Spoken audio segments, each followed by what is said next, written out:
કપાસ અંગેના વિડીયોમાં ખેડૂત મિત્રોને આવકારું છું. સૌને નમસ્કાર.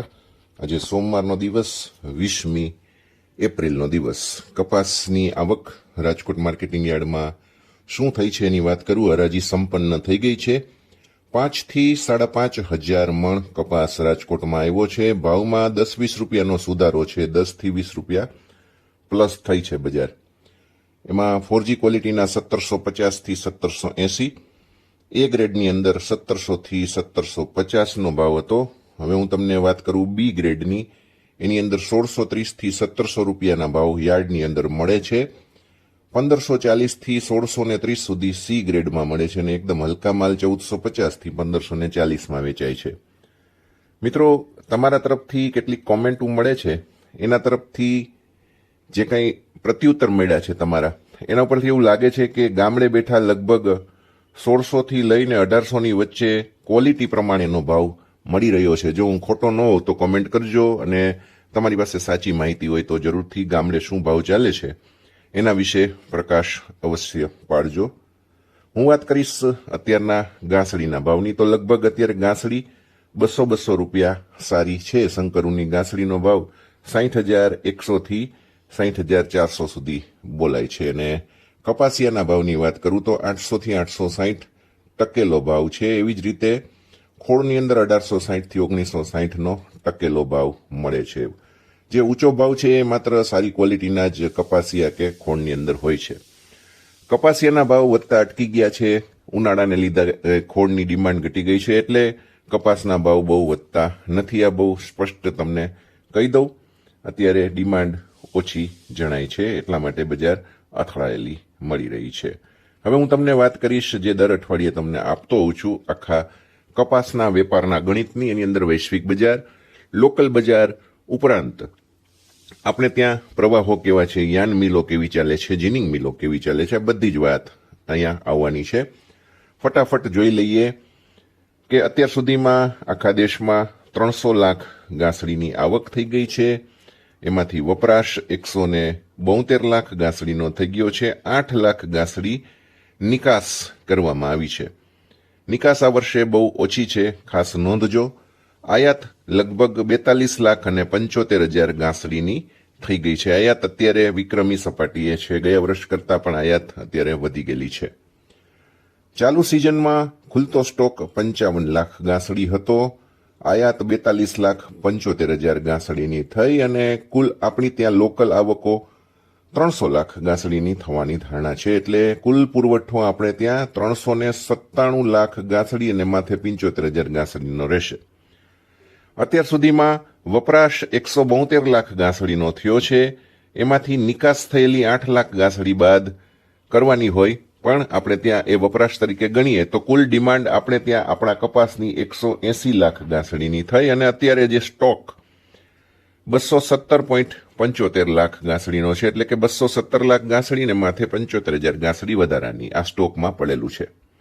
હવે આ સ્ટોક ક્યાં ક્યાં પડેલા છે એની વાત કરીએ તો સ્પિનરો પાસે સીસીઆઈનો માલ સૌથી વધુ ગયો, એટલે સ્પિનરો પાસે સ્ટોક વધી ગયો અને સીસીઆઈ પાસે સ્ટોક ઘટી ગયો. એવી જ રીતે જીનિંગ મિલોના માલ ધીમા ધીમા ખપે છે, એટલે ત્યાં પણ સ્ટોક જમા થઈ રહ્યો છે. સ્પિનરો પાસે 95 લાખ ગાંસડીનો સ્ટોક છે. સીસીઆઈ ખાલી થતી જાય છે. આ વખતે લોકોએ 105 કે 106 લાખ ગાંસડી લીધી હતી. એમાંથી હવે 51 લાખ ગાંસડી બચી છે. બાકી બધો માલ વેચી દીધો છે. સીસીઆઈનો માલ જે અત્યારે જીનિંગ મિલોનો ભાવ છે એના કરતાં 1500 થી 2000 રૂપિયા ઊંચો બોલાય છે, છતાં એમાં ખપત સારી છે. એમસીએક્સ મલ્ટીનેશનલ કંપનીઓ, ટ્રેડરો, જીનરો આ બધા મળીને 71.75 લાખ ગાંસડીની સ્ટોક ધરાવે છે. કુલ સ્ટોક 217.75 લાખ ગાંસડીનો ગણવામાં આવે છે. મિત્રો, માર્ચ મહિના સુધીમાં આપણે ત્યાં 293 લાખ ગાંસડીની આવક થઈ ગઈ છે. એપ્રિલમાં લગભગ 12 લાખ ગાંસડી આવશે એવો અંદાજ છે. આ કોઈ ફાઇનલ ફિગર નથી, અંદાજ છે. મે મહિનામાં 10 લાખ ગાંસડીની આવક ભારતભરમાં થઈ શકે. જૂનમાં સિઝન પૂરી થતી હોય એટલે 8 લાખ ગાંસડીની આવક થઈ શકે. આવી રીતે 323 લાખ ગાંસડી કુલ મળીને આવશે એવું માનવામાં આવે છે. માર્ચ સુધીમાં આપણે ત્યાં કુલ વપરાશ 155 લાખ ગાંસડીનો થઈ ગયો છે. એપ્રિલનો વપરાશ 29 લાખ ગાંસડી રહેશે એવું માનવામાં આવે છે. મે મહિનાનો વપરાશ પણ 29 લાખ ગાંસડી અને જૂન મહિનાનો વપરાશ પણ 29 લાખ ગાંસડી રહેશે. આમ કુલ 242 લાખ ગાંસડીનો વપરાશ છે એનું ગણિત ગણવામાં આવે છે. મિત્રો, વાત કરું વૈશ્વિક બજારોની. વૈશ્વિક બજારમાં અત્યારે ઊંચો ભાવ થઈ રહ્યો છે. ખાસ કરીને ન્યુયોર્કની અંદર ભાવ વધી ગયા છે. આઈસ ફ્યુચર વધ્યું, કોટલુક ઇન્ડેક્સ વધ્યો અને એની પાછળ અત્યારે બ્રાઝિલના ભાવ પણ અમેરિકાની સાથે થઈ ગયા છે.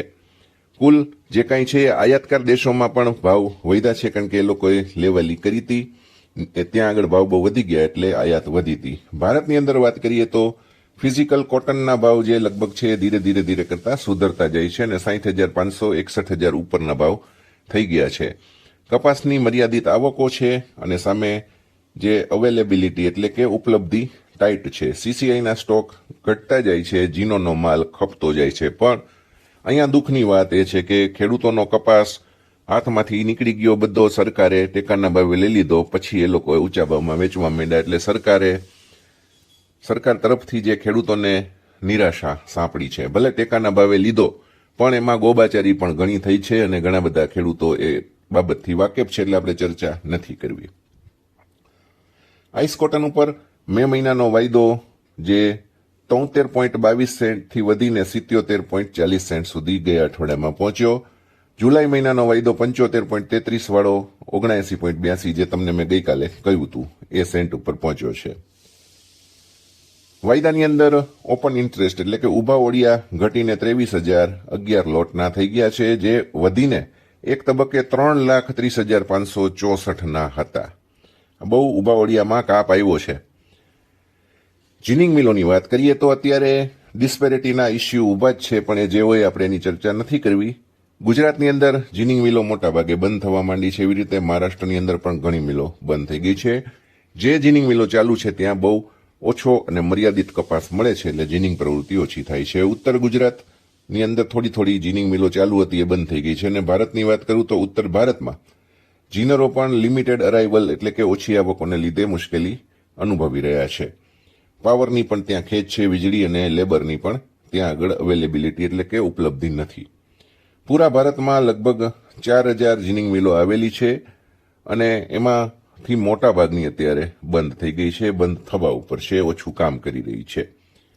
સ્પિનિંગ મિલોની વાત કરીએ તો એકંદરે એ લોકો પાસે રૂનો સ્ટોક સારો એવો છે એમ કહી શકાય. 3 કે 4 મહિના જેટલો સ્ટોક એ લોકો પાસે જમા થઈ ગયો છે.